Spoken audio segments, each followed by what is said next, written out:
kay Congressman. Habang kami pinagkakasya ang barya, habang nagtsatsaga sa ulam na tira, lipak-lipak ng pera, binabalot niya, sarap yung itumba.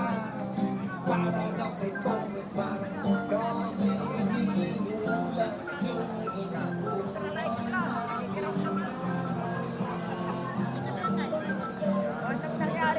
Maraming tao naman, hindi naman tulad ng iglesia. Marami naman tao, nakakalat nga lang.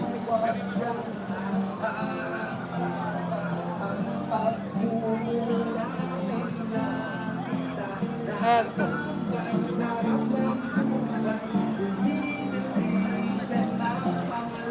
Naglalaban nila dito yung korupsyon. Ay, sorry po.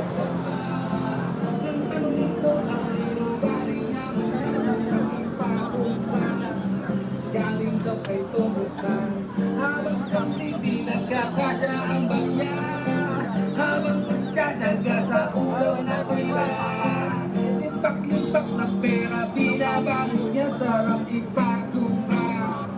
Para daw kay Congressman, kami na galing sa mga palpak na flood control.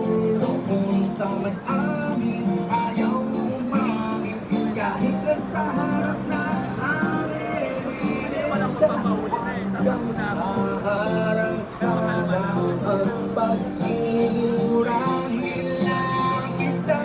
Nakatambay sa ng buhay, bumibili siya ng mga luway. Isang iginis sa amin na nagatit na sa lapi, para sa mga ulo ang iitim ng budi. Habang kami labang patas para merong mauwi, pinagkakasyang hapunan sa napi, pirang sukli sa pungkon. Bibigyan sa lahat ang gagawin, ang iba ay impaka ng perang ninakaw yung sabi. Habang araw-araw kami kayo parang may makain, parang bahay namin di makalangkat na sa limong hangin. Laging todo tumaya sa kasino lang hiya, maruming pera na pinasok, lumiinis na bigla.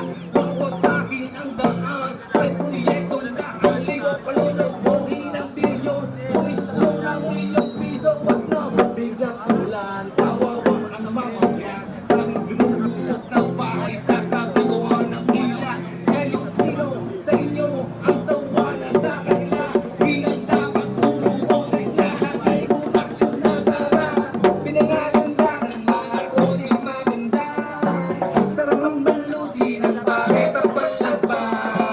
Nagtanungin ko kanino galing yaman niya, sarap yung itumba.